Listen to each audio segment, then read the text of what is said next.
Hello there. Thanks for joining us on another edition of Jamaica Magazine. I'm your host, Theodore Henry. This is the first day of the Lenten season. It serves as a preparation for the celebration of Christ's resurrection on Easter Sunday. Today is also when some people celebrate Valentine's Day, where couples express their affection for each other.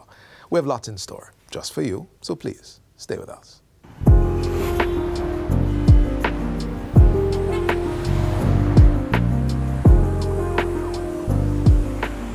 All motorists, pedestrians, private and public operators, motorcyclists, it is important for us to drive defensively. Driving defensively saves lives, and we know that lives are most important to each and every one of us.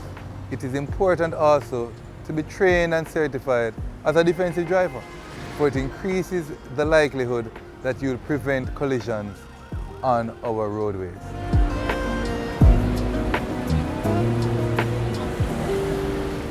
Thanks for staying with us. Lent is that period preceding Easter where we devote ourselves in commemoration of Christ's fast in the wilderness. It is also the time when some of us abstain from eating or doing something outside our daily routine.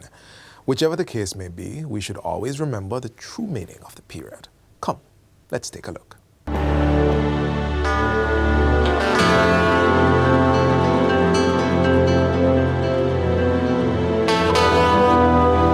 It all starts with a day called Ash Wednesday. Derived from the Latin phrase Dies Cinerum, it means Day of Ashes. Per Catholic custom, on this day a cross is marked on the believer's forehead in ashes, symbolizing one's belief in Christ. This marks the physical and spiritual beginning of the Lenten season. The importance of the practice of Lent in the early church was to prepare candidates for baptism. And part of this was done through an alignment with the life of Christ, his 40 days and 40 nights in the desert. So his followers observe 40 days of repentance, starting Ash Wednesday and ending Holy Saturday, the day before Easter Sunday. The Sundays in this period are not counted among the 40 fasting days. Ash Wednesday is usually dedicated as a time of fasting and the recital of penitential psalms. Traditional customs include the stages of the cross, with the priest stopping at each of 14 images depicting stages of the condemnation, crucifixion, and resurrection of Christ. The Catholic Church is among those that wear special colors that are supposed to have biblical meaning, like red on Good Friday, signifying dying for Jesus through your faith in God. A more common practice among other Christian churches is the partaking of the Holy Communion as well as the 21-day fast, which begins on Ash Wednesday. While some people decide not to eat anything all day, others just have bread and water. Some Christians also abstain from all meat on Ash Wednesday and all Fridays in Lent. But the relevance of this and many of the customs of Easter is a matter of dispute, even among those of the Christian faith. But if you look at the history, you would have discovered that it has a pagan concept. There's only one passage, that is in Acts chapter 12 and verse 4, and it mentions the word Easter. However, that is in the King James Version. If you look at other newer versions, you'll find Passover, because your original word and the context will show you it says Passover. So there's no biblical support for it. Christian believers say the number 40 is a special number in the Bible that signifies preparation for something special, like the 40 days of rain that covered the land in a flood in the time of Noah, Moses' sojourn on Mount Sinai for 40 days and 40 nights, Jonah giving the people of Nineveh 40 days to repent. We see how when Jonah eventually responded to God's entreaty to go to the Ninevites, and he preached to the Ninevites, immediately from the king all the way to a little child, they donned ashes and sackcloth and repented of their sins. Then there was Jesus' 40 days in the desert in prayer and fasting before he began his ministry. This is said to have prepared Jesus for his work on earth, and it is believed that this practice purifies by weaning men from sin and selfishness. This is essentially it, to be the body and the blood of Jesus Christ in the world. The aim, the objective of all that we do in our worship, in our prayer, in our self-sacrifice is to become another Christ. And when the church becomes truly this, the church makes a saving impact upon the world. But that ideal is not the bone of contention. By much of its symbolism and its position on the calendar, Easter is linked to the Jewish Passover and Exodus from Egypt recorded in the Old Testament. But Christians base much of their beliefs and practices on the reports of Jesus' Last Supper. Yet that foundation is contested by sources like the ecclesiastical historian Socrates of Constantinople, also known as Socrates Scholasticus, and not to be confused with the Greek philosopher Socrates. Socrates Scholasticus attributes the observance of Easter simply to the church's attempts to perpetuate its customs, insisting that neither Jesus nor his apostles endorsed this or any other such festival. But despite opposing views that there is neither biblical nor historical record of Jesus, the apostles or the early church's participation in Lenten season, Christians are holding fast to the tradition and strongly believe it still has its significance today. Still, they are not united on the date. You'd have to go back from about, say, the 3rd century. It started the practice and was fully canonized with the Council of Nicaea.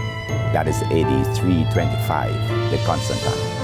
And they sort of gave credence to it. By the time you got to the 8th century, it was already fully established. So coming down to us, they'd have lost whatever concept it had before, because there was no biblical support for it. But by the time it comes to us now, it is well entrenched. So everybody seems to answer and believe in what we call the Easter story.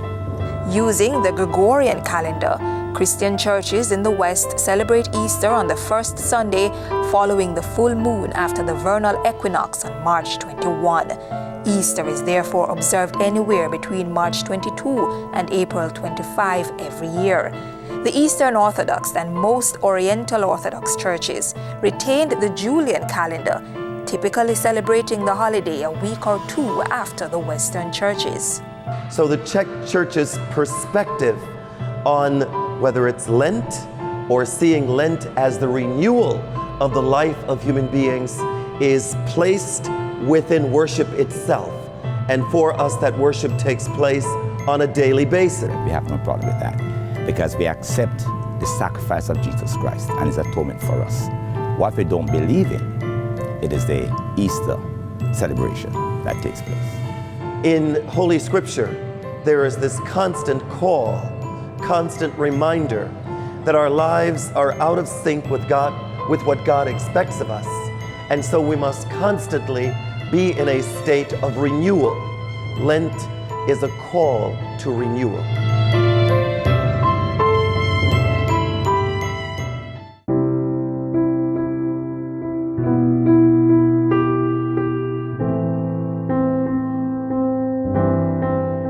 Love might just be a 4-letter word, but it means a lot to persons who handle it with care. Love is patient. Love is kind. Love does not envy and it does not boast. Love is caring. Love is sharing. Love is something that makes you feel happy. Love is both a feeling and an emotion. I might not love you as I should, but I love you more than any other human could.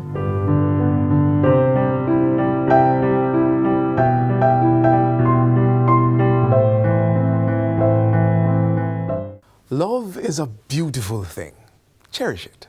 Love is pure and true. Feel it. Love comes from God. Believe it. Love is what we desire. Receive it. Love is for everyone. Remember it. Now, let's take a look at this love story. Brace yourselves for it. Even on the worst days, even on the best ones, I will fight for you. Love is great, but it takes hard work to have a good marriage. We will be lovers, fighters through every dream. We'll be hand in hand, babe. I wouldn't change a thing.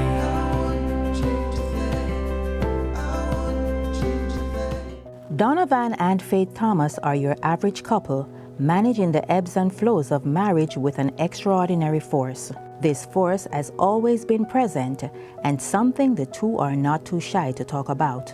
God has been very central to our love.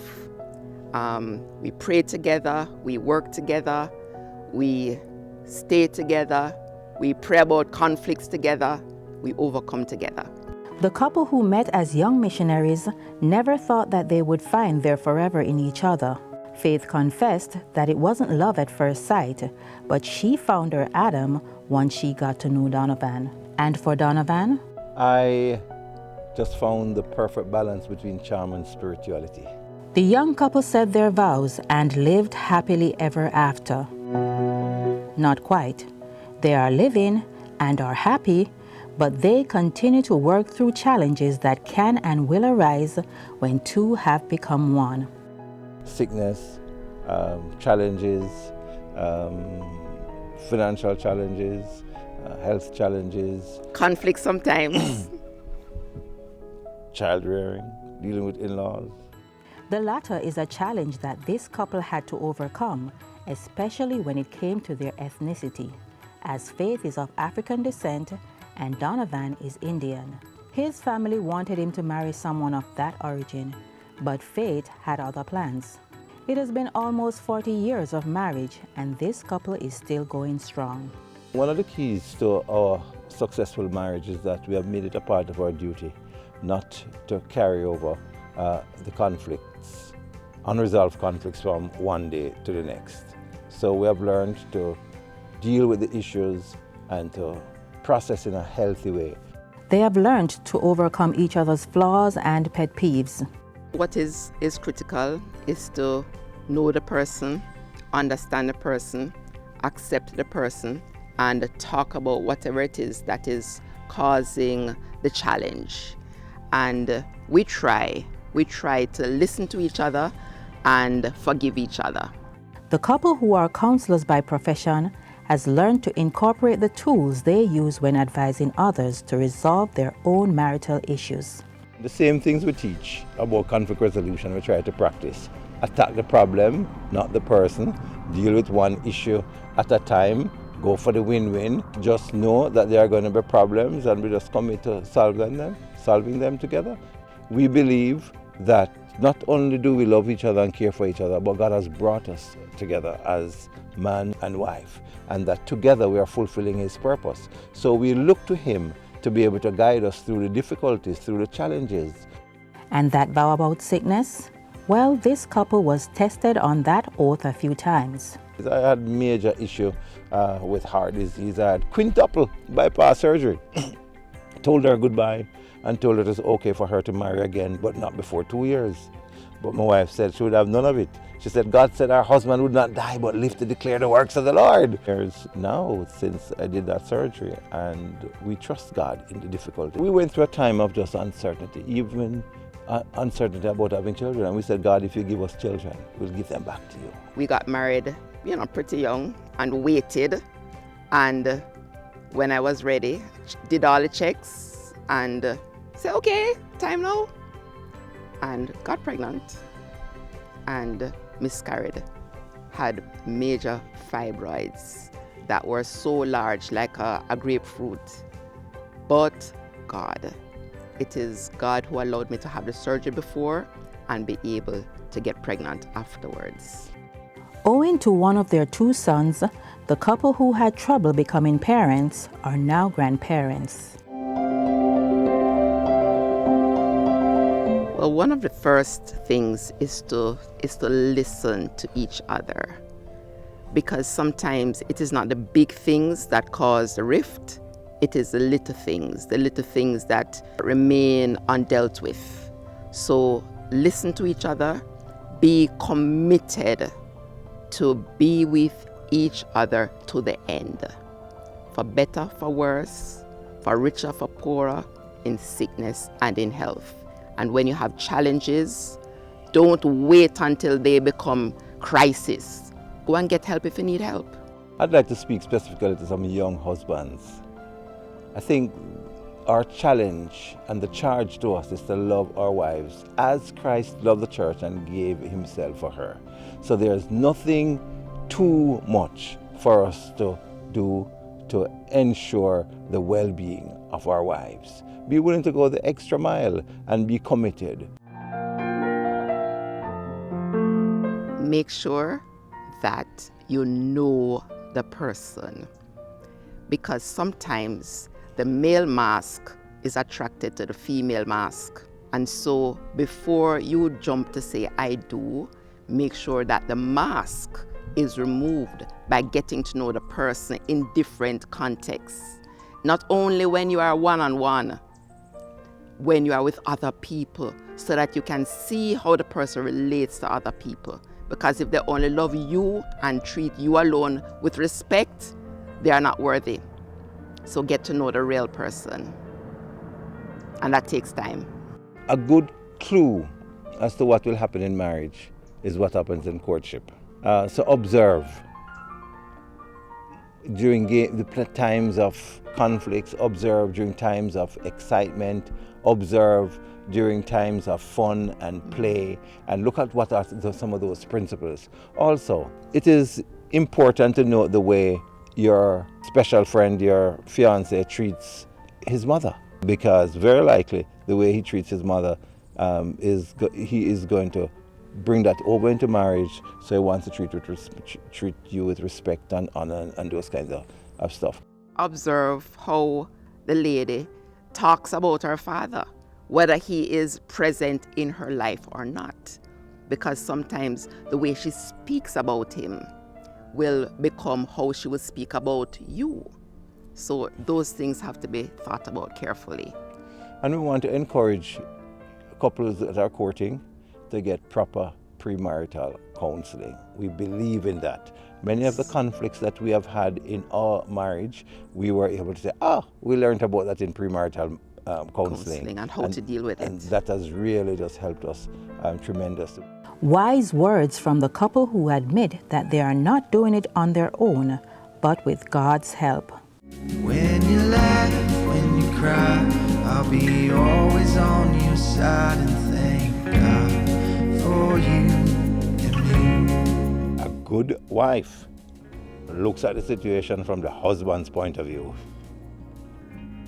But also a good husband looks at the situation from the wife's point of view. So be willing to see each other's perspective. Made it. We worked hard and never said quit, my love. When we're older, the kids will say, the Lord bless you and keep you in everything that you do. Take heart. We all appreciate expressing and showing persons we love them and having it reciprocated. Sometimes we forget to let others know how we feel about them, and that could lead to an undesired outcome. These young men were not afraid to express their thoughts and feelings. They held nothing back.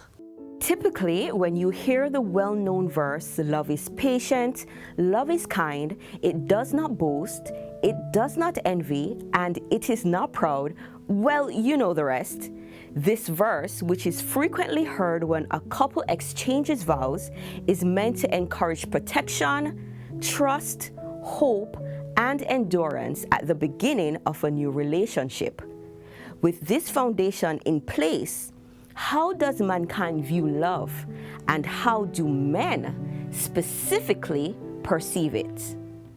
L-O-V-E, love is patient, love is kind, love make you one bust a one smile. Me in love, hey, me in love, what me say me in love?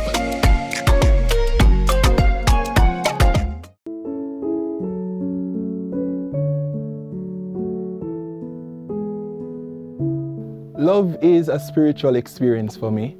You know, it's easy to say God is love, but it goes beyond that. And along with that, we have to understand that love has various levels of intensity, you know, having to do with one being more caring, affectionate. You feel like the person is your partner going forward in life, and your partner in everything, not just in life, but your career and everything, and somebody who can understand you. But not just that, but love comes down to how we display or show these emotions, which also means that love is an action word.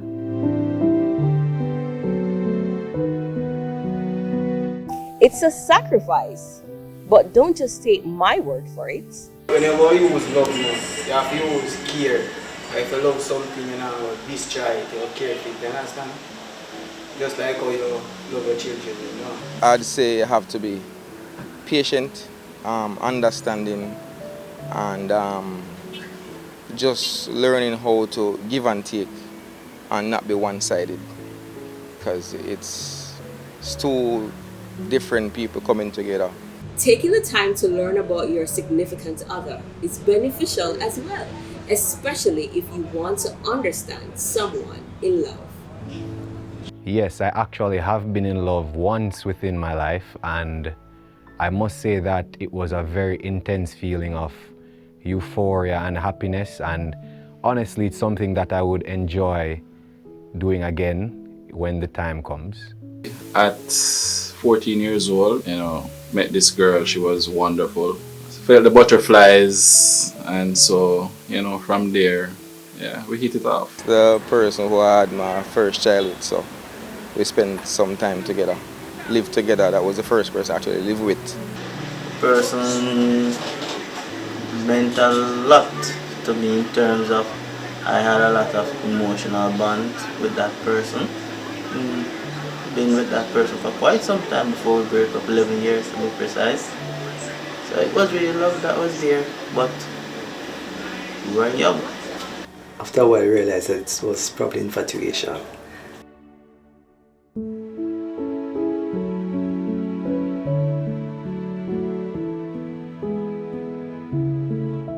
Puppy love or deep affection, the moment can be unforgettable. I remember this as if it was yesterday. She came from Chilani back to Spanish Town, and I saw this girl coming through church because I grew up in a church. And she came through the doors, and I just saw this girl. I thought it was the Lord sending her for me being my wife. It was the first day I moved into my home, and she was my next door neighbor.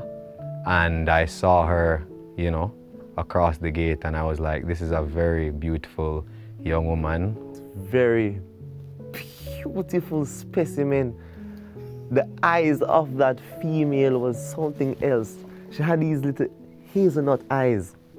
Most beautiful eyes I would have ever seen. She was as elegant and as pure as ruby. And then I found out she was talking to one of my friends. And just like, yeah, we just know about that. According to one study, people fall in love at least 3 times in their lives.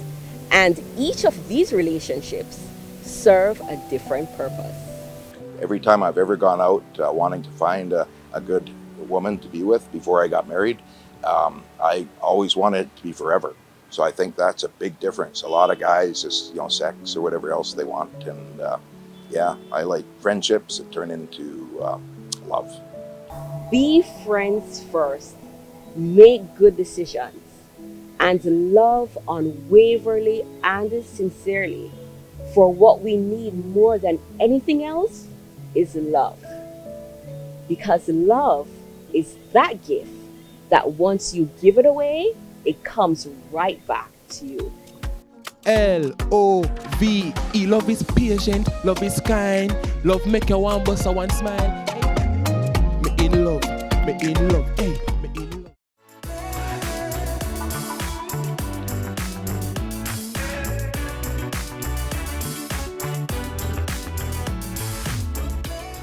We love to share our opinions and express the way we feel about certain topics. Sometimes persons have similar takes on a topic, while others may disagree. Whatever the case may be, we all deserve to be heard. We went on the road to find out just what you had to say.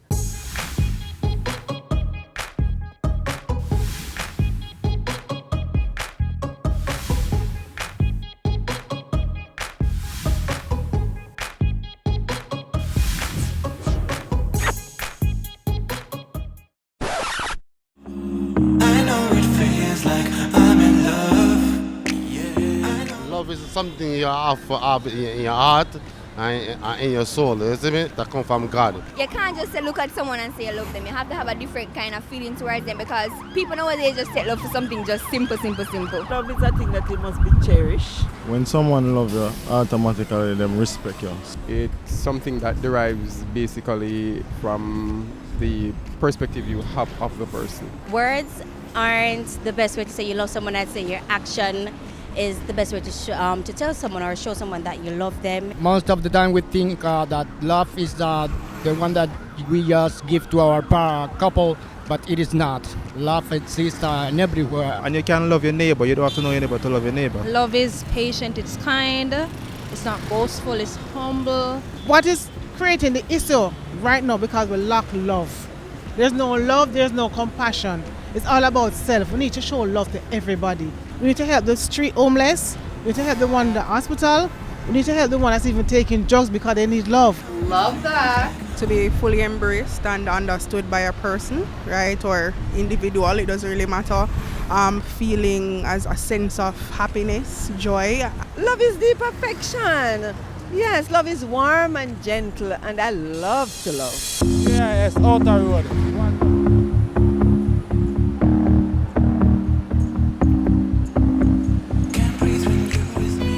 I'm in love with God. I want to pick up my wife, Nadine Ramdash. Hello, miserable Jennifer. Andrew, love you. My children and grandchildren.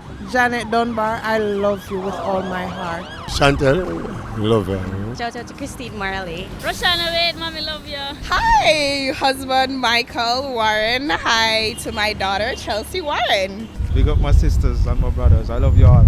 Oh, I'm so in love with Tony.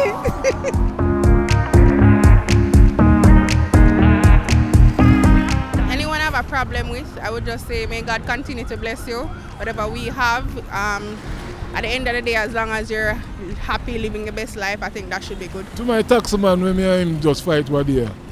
Peace and love. To my ex, it was nice meeting you, I guess. My baby daddy, always have ups and downs, but you know, I love you. For that person who tries to do me and my daughter wrong a few years ago, just want you to know that I forgive you 100%. Whoever I ever had a conflict with, shout out to you. I hope you're still living, breathing, and blessed. Yeah, it's outer road, you say. If we deal with love, peace, and unity, we have muscles, so mind gets stronger. War or something will kill it. Me and you war, we not gonna agree. You show your love, you gotta show me back. Me say respect, you gotta respect me back. I wish everybody just learn from that stage.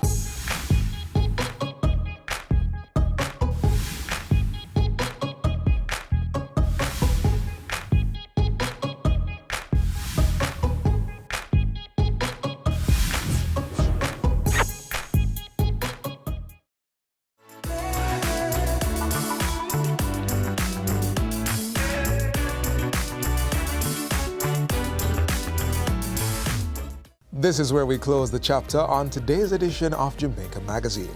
Be sure to join us tomorrow at the same time on this same station for all the information you need to know.